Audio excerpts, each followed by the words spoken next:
So, my name is Cheyenne, and my husband left for Air Force basic training, like you can tell from the title. And I just wanted to kind of hit on some points that that just tells you a little bit about what I've been going through, and if you're going through this or will be going through this, what to kind of expect. I know every experience will be different. I'm just going to give mine and how mine has went. And like I said, every branch will be different. Your experience will be different. It all won't go the same way. But just from my experience, I watched some videos before he left, and they helped me because I knew little bits and pieces of what would happen. Not exactly, but bits and pieces of what would happen when he left and how it would kind of go. So, like I said, my name is Cheyenne. I'm in nursing school right now. I have 2 years left for my bachelor's degree. And, yeah. I'm going to talk more about Chance. So, he left on February the 20th, which was a Tuesday. And today is March the 20th. Oddly enough, it's the 20th, but it's also the first day of spring, thank God, because I don't think I can handle any more cold weather. I hate the cold. So, it's been 29 days today since he left. I already told you he's in the Air Force. I'm sorry, I have notes where I'm going to tell you all about. So, the first thing that you need to know is that you will not receive any letters until about the 3rd or 4th week. And actually, I'm not going to say the 4th week. Maybe the end of the 2nd towards the beginning of the 3rd week, you'll start receiving those letters. I think I received my first letter the beginning of March. I'll make another video and I'll know exactly what day that I received them, or I'll put it in the description below. And so you can kind of tell when you feel around. It's up to the MTIs or the TIs, whatever they're called, to decide if they can have letters or not, or if they can send them. So, yes, mine may have been for, just to say, 8 days out. But yours might not, because it's up to the MTIs. So you just kind of have to wait and just be patient. But the time frame should help. You should know, oh, well, I will be getting one soon. So, yes. So, the second thing that you need to know, and something that has helped me tremendously, I cannot stress this enough, is USPS informed delivery. So you can go online on USPS.com and you can enroll yourself into this program called USPS informed delivery, and it will send you an email every single day, and it will tell you what to expect in the mail. Which is awesome, because the day that I knew I was getting my first letter, or thought, I'll get on to that in a minute, it was just there, and I knew that what time my mail came and when to go pick up the mailbox, go to the mailbox, open it, and pick up my mail. So it was just really good. I didn't have to check the mailbox every day hoping there would be something in there. I knew from the beginning of the morning that I was either going to have a letter or I wasn't. So that really helped. So sign up for that. That has been my best friend through it all. It's kind of like every time I get an email, it's almost like he's texting me, but it's not. He's not texting me, but I know, hey, I have something from him, because when I open it and I scroll through all the mail, it's like pictures of the mail. And I'll see an envelope with his name and my name, and I know, okay, yay, today I got a letter. I need to go pick up my mail at, I don't know, mine comes like 2-ish, 3-ish. So, before he leaves, a good tip would be to kind of watch your mail and see, does it come around 2? Does it come at 12? Does it come way late in the evening, 6 o'clock, just so you know when to kind of check your mailbox, because you don't want to be waiting there all day like I did, because I didn't do that, and to find out what time your mail came. So that's something I will suggest. Okay. So you'll start getting letters, and then you will get a phone call. I got mine the end of the 3rd week. So this past Friday, I got my first phone call, and we'll talk more about that. He still doesn't know his job yet, so it will be a while before, if they go and open, before they will know their job. I feel like this video is all over the place, even though I made an outline. Sorry. So, one thing that I wanted to hit on is that my first letter hoax. So, I got a USPS informed delivery, and it said that there was a picture, and it was an envelope in his handwriting, and it said my name, and it said like it was from him, I'm not going to say his name, but it was from him, and so I just knew I had a letter, and I came home, and I opened it, and it wasn't. It was his graduation invitation. So the first thing what will happen is, when he ships out, Chance shipped out February 20th. So when he ships out, you will get okay, so the day he ships out, he can talk to you on the bus. Chance did. He can talk to you on the bus. He can talk to you text on the bus. When he gets to the airport, he can call you, and he can talk for however long it is until he gets on his flight. Once he gets on his flight, obviously you won't be on the phone, you won't be texting, and then as soon as he gets off the flight, he's going to call you.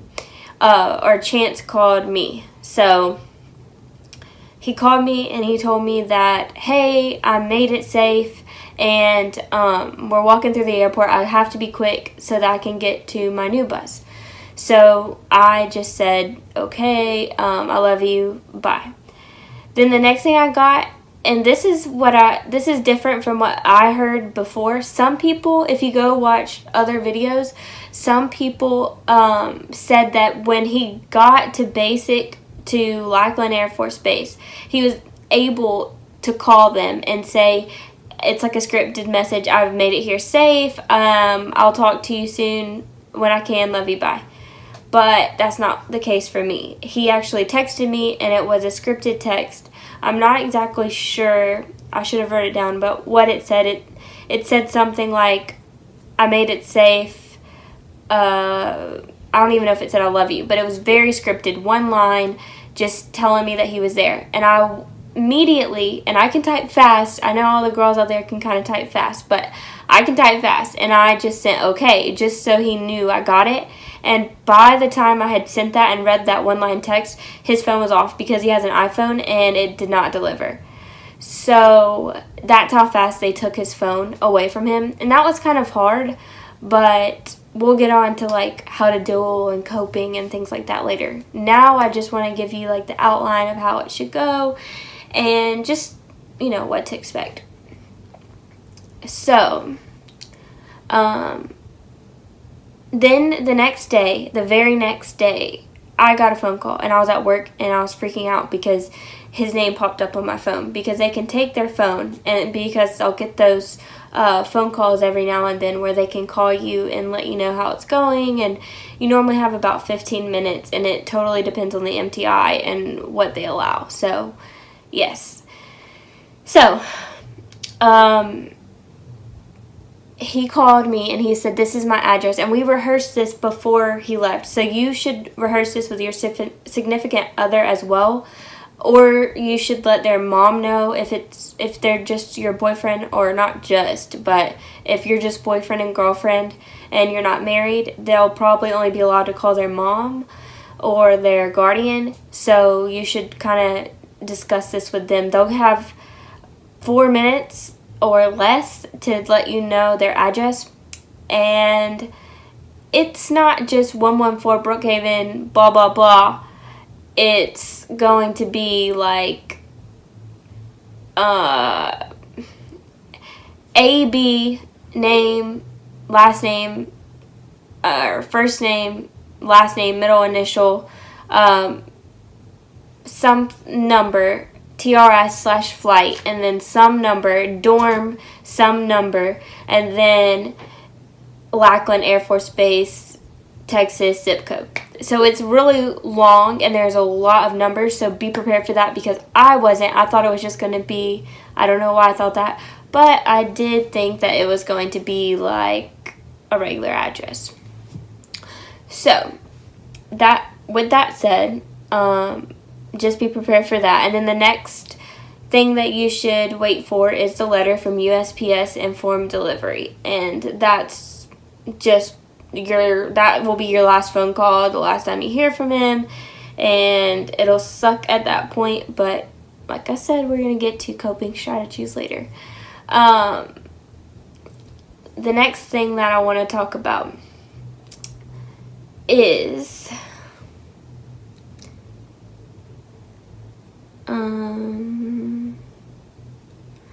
the first letter. I think I told you guys a little bit about the first letter.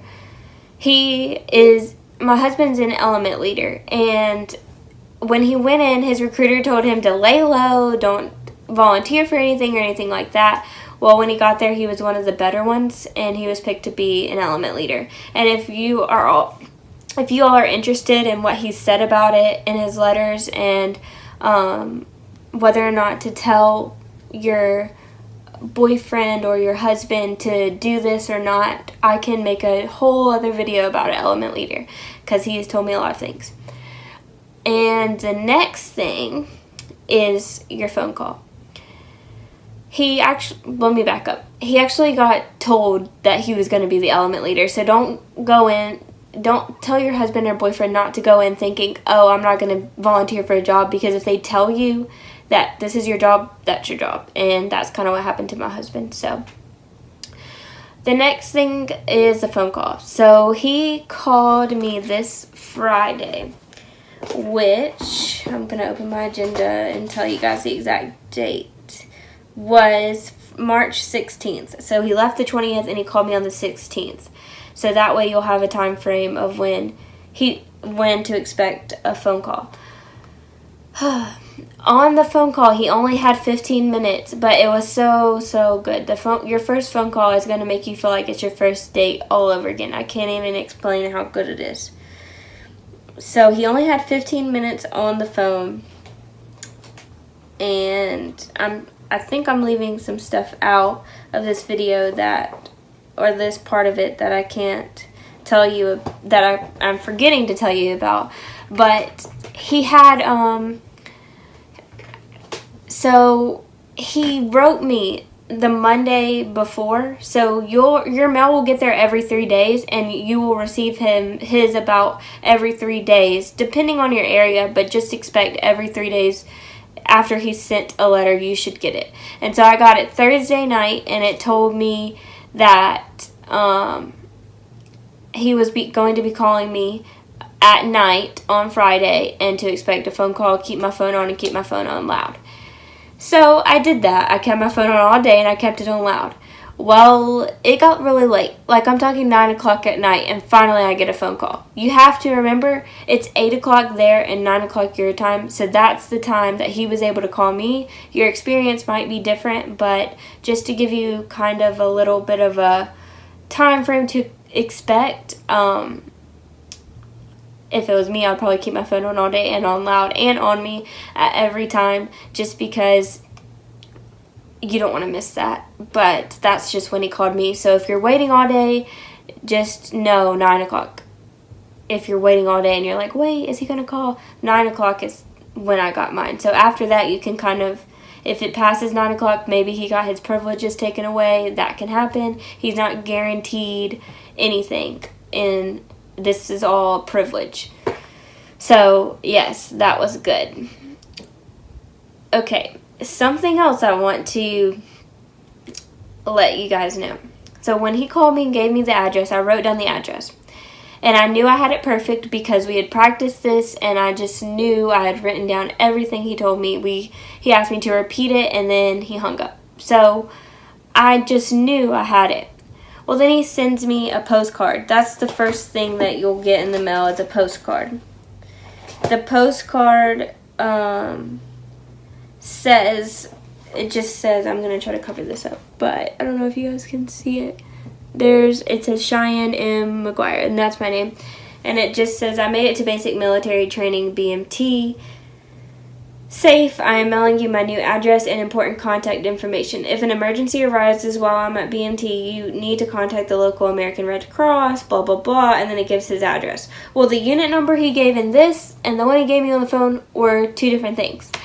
So, I didn't know what to do. There is a number you can call. It's like the reception center at basic training. I called that number, and what they told me is really they didn't know. So they advised me to copy my letters and send one to that address and one to the other one. So I did that for a very long time until he just now told me on the phone that it's the second one and not the one he gave me on the phone, but he did receive both. He received the photocopied ones as well as my other ones. So that was, so I'm not really sure if the unit number he has told me doesn't really matter that much, but you want to make sure you get it right. So I photocopied. It's up to you if this happens to you, what you do. So that was one of the things. So yeah, I hope you liked this video. I hope the information in it was helpful. I know I said that we would talk about the coping strategies, and I want to, but this video is already 16 minutes long, so I'm probably going to have to make another video with that in it, and I'll probably be in the same outfit because I don't have time to change, and especially if it's just, I'm going to do it right after this video, but I'll probably post 2 in a row, maybe even 3, because I have some really interesting things to share. So yes, I will make that video right after this one, and on my channel I'll leave a link in the description if I can figure out how to do that, and you can view that video. The third video I'll probably make today is the outfit for when he graduates, because I searched everywhere on YouTube for a video like that to help me out, not just, I mean, I don't know, just to give me some inspiration or something like that, and there wasn't one there. So, yes, I will hit on all of these points coming up, and I'll make more videos, and just let me know what you guys want to see, and subscribe to my channel. Thank you.